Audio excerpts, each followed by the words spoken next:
Welcome to another installment of Instant Grace, a subset of Gracearchy with Jim Babka. I'm Jim Babka. What the pollsters missed in Trump versus Harris. No one, in my humble opinion, has accurately explained the late, great Trump undercount. Polls operate under something called a margin of error. Keep those phrases in mind as I quote from the Wall Street Journal on November 7th. Trump appears to have Wisconsin over Kamala Harris by a single percentage point, compared with a final 538.com average of 1 point Harris edge. So you can see there's 2-point flip there, margin of error. Trump won Georgia by 2 points, compared with a final average finding of a 0.8 point Trump lead. It's just a little more than a percentage point. Again, margin of error. He won North Carolina by 3 points, Wall Street Journal reports, compared with his 1 point edge in the final polling average. Now, that's a little bit beyond, but it is still roughly in the ballpark of what polls can actually offer. Yet many surveys didn't signal, the journal goes on to describe, that Trump would end up making such broad gains compared with 2020, including his improved margins among both college-educated working-class voters in exurbs as well as rural communities. We'll put the link to this article. You can see the quotes for yourself in the description here below. In fact, the margin of error expectation helps explain why CNN, NBC, and the corporate media held off so late in calling Georgia and Pennsylvania. You see, I called Georgia 2 hours before the national media did, and even more than that, obviously, than they called Pennsylvania. I knew what was going to happen. It was kind of obvious where it was going to go, but they were holding out because they were relying very, very closely on these polls, and they kept thinking there was going to be something coming in terms of more count. Trump was winning in margins or places where he shouldn't have been, or was holding in ways that he shouldn't have been. Kamala was also underperforming, by the way, but everybody knows that by now. I want to say that politics should not be a sport. And the fact that we include polls in this matter is really sport-like thinking. We are treating this very much like a contest. Who's up, who's down? So, first point, it's not a conspiracy by the regime media, but polling is really lazy, and it's not news. So here's how this works. The media buys poll, and then they report on the poll. Then they buy another poll, and then they report on that poll. Now, imagine if every day you could just go to work and you could say, I want to invent something, and then that's the thing. I get to sell it. And then I'm going to invent another thing, and then that's going to be the thing we sell. And I can just keep on inventing things. And they could be silly things. I can make a sandwich, and someone's going to buy the sandwich. And I can make a motorcycle. And I mean, like anything I want to make at any given moment, that suddenly becomes the thing. Imagine you could just invent news, which is what they do. They're literally inventing their own news coverage. And it's not actually news. And we cannot tell. Here's one of the ways we know it's not real, right? We can't tell if it's accurate. We have no way of being able to test until election day whether or not the poll is accurate. So the premise itself is a fantasy. Okay? What they're saying is if the election were held today, but it's not being held today. And we all know it's not being held today. The person that is being called by the pollster knows it's not being taken today. And we see varying up and down and up and down and up and down being reported to us. And we get all excited because our candidate's up, and we get all discouraged because our candidate's down, and we wonder why it's tightening up. And then they add fantasy on top of that fantasy, and they say, well, he's up because she said this, but he's down now because he said that. This event happened, the other event happened, and they pretend like they have some way of being able to mass explain the direction of the polls. In fact, they bring on panels of experts who are paid way too much money, and I don't care how much it is, to pretend like they can interpret and explain to you why it's up or it's down, but we don't even know if it's real because it's not election day. So let me be clear about this. This is not like baseball. When you get to the seventh inning stretch, at the seventh inning stretch, we actually do know who is winning the game at that point because the runs have already been scored. But there's no runs scored until election day. There's no votes until election day. So we understand if our team's up or down, what they're going to need to do between then and the end of the game. Polls are not a scoreboard. There's completely dissimilar to baseball analytics, even. There's hits and fewer errors that are up on the board are often a good indicator or predictor of who is really playing the game better and is most likely to win. Now, we all know it's possible to have more hits and fewer errors and still lose a game. That happens. So that doesn't mean that they won the game, but those are indicators or predictors of who's doing a little bit better job. Nothing exists like this in the realm of polling. They literally are not telling you anything. The numbers don't translate to meaning, no matter how much pundits try to pretend they do. And all of this passes for media coverage. All of this passes for, God forbid we even say it, news. But it's not real. Analytics. If you hear nothing else I'm going to say today, listen to this point. Analytics is a form of history. It lives in the past. And we have to suffer through the part of lies, damned lies, and politics. You usually hear that saying lies, damned lies, and statistics, right? The problem here is that there has to be, how do I explain this? Analytics always starts with a set of assumptions. People who do analytics work can tell you this. They can show you how it works. You have to measure something. So that means you have to have something measurable. It must be quantifiable. We can measure it. And you have to convert specific activities into numbers. So I'm into football, and my son introduces me to this channel that shows how pro football analytics are done. And it turns out that they're looking at where passes went on the field, and they score how this works. So that means that every single play has to be reviewed under the assumption. Then they have to categorize how it works out. But I want you to recognize what just happened there. A human being decided that this is what we're going to measure. And when you make a decision that we're going to measure X, you were probably making a decision we're not going to measure Y or Z or A or B. Like you chose to measure that thing. So in that creeps bias. And bias is an ever-present problem in any form of analytics. It could show up in the questions that are being asked of the people that they're calling.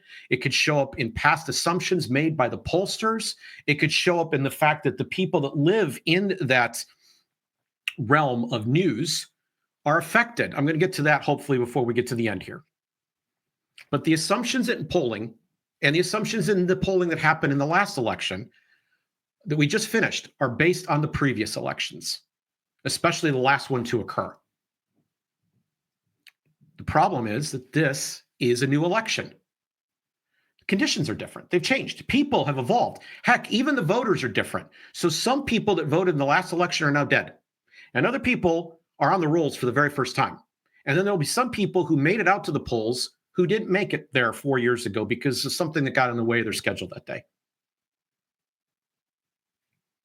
So this happens with every election. That means every election is a new event.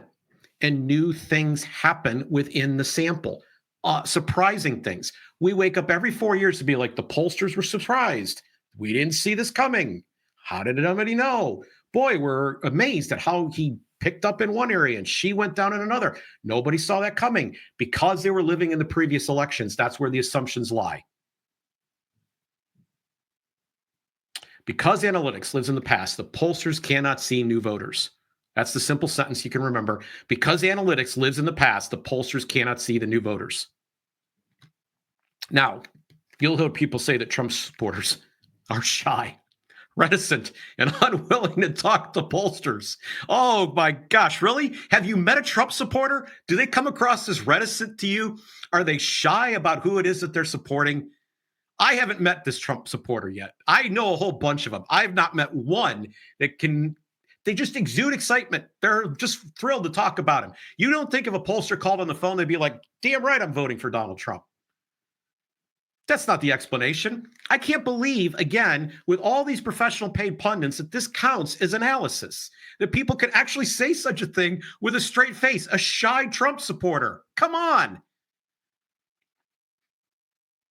These days, pollsters have a very, and I say again, very difficult time getting anyone to answer the phone. What they need is an accurate sample. And the sample is based on corrective judgments made based on failures or shortcomings. You're not going to be surprised when I say this, in previous polls. That's that living in the past thing again. They know what they got wrong last time, so they put fudge factor in to correct for that. They literally help the sample. The pollsters had begun understanding that Trump was making inroads in this election with black males. But before Tuesday, it was literally impossible for them to conceive that Trump could actually gain with college-educated voters. And even more impossible to believe he could make gains with Latinos. I mean, after all, a comedian made a joke about Puerto Rico.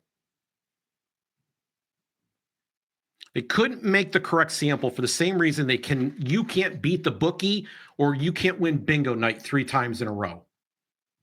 It's the exact same thing. It's predicting the future. We might as well call what they do crystal balls. Now, you say, Jim, you're being too harsh because, yes, again, at the big top of this segment, we said out loud, quoting the Wall Street Journal, they were close. They were within the margin of error. So there is some value to the work they do. But the real problem is that instead of talking about issues in this country, we're talking about who's up and who's down like it's a contest. I actually think that this has some bad connotations if we think about this from a grace angle. First, pre-election. Polls help shape narratives. College-educated women are supposed to vote Harris, but blue-collar males that don't have a degree are supposed to vote for Trump. And what's the signal here? You know, is it suddenly wrong if you fit in one or the other of those categories, but you don't hold that same premise that you're being told by the news under the authority of polling that you are supposed to go along with? Are you supposed to be like, well, I guess something's wrong with me. Maybe I need to check myself out. I have to be examined. Maybe I should be afraid to talk to my friends about what it is I really think and feel. Maybe we should just avoid the subject altogether. Maybe I'm wrong because the polls. And this is just one of a legion of ways that I think that this whole democratic process that we have, this partisan conflict machine process, sucks individual agency away from people. They stop acting like the humans that they are, and they start being part of a Borg, a blob, a giant gang. George Soros, of all people, was actually a wannabe philosopher. He wrote a very hard-to-read book called The Alchemy of Finance, Reading the Mind of the Market. And he challenged the premises of a lot of modern economics as to how they measure the valuation, for example, of a company. And one of the things that he noticed is that when outside news came in, just as a tiny example to give you a flavor of what he had to say in the book, when outside news comes in, it impacts the decision-making of the company. So if the stock tends to start to go down, there's self-reinforcing factors that will keep driving it down long after the valuations have turned the other direction. And vice versa, it will climb up past a point where the valuations are, because good news brings about more good news and bad news brings about more bad news. So let me give you an example. A company starts to go into decline. They get a bad earnings report and they've been sitting on a plan for a massive expansion. And on the morning that they get the news from the market, they say to themselves, maybe we should hold off on this expansion. Now, nothing changed in the actual day-to-day operation of the company. This was just a brand new piece of analytics. But based on this piece of analytics, based on this data, they chose not to make the investment. Now, that has an impact because maybe implementing that program would have been the thing that would have vaulted them to whole new levels of value and sent the stock price way up over the long term. But they live in the moment and they're kind of looking at these trend lines, and everybody's living on those trend lines longer than they should because there's a feedback mechanism that's actually contributing to it. The polls have the same effect. They are impacting whether or not you should show up or shouldn't show up. They're impacting get out the vote efforts. They're impacting how people are supposed to look at and view this election. They're beginning to slice us all up into pieces and tell you what bucket you belong in. And it has an impact on how it's performing. The candidates themselves respond to the news in the polls. If they notice that a number goes down after they've engaged in a certain activity, or the number goes up after their opponent does something incredibly stupid, they exclude the first and double down on the second, and they have no idea. They have no earthly idea whether or not those things had anything to do to influence the polls. But geez, they all act like it, and so does the media, and everybody starts running in lockstep, and it's all phony and it's all fake. It's literally impacting how we think, and it's a fantasy. We don't know because, ladies and gentlemen, the election wasn't held today. It's only held on one day in November. But it's not just pre-election where there's a grace impact. There's a post-election impact. People begin to develop expectations. In fact, if their candidate is close or slightly in the lead, they start to think, my candidate is going to win. In life, it is frequently the case that your expectations will determine your disappointments. It feels awful to lose. It feels especially awful to lose when you've been persuaded, convinced, I would dare say, that your candidate was going to win.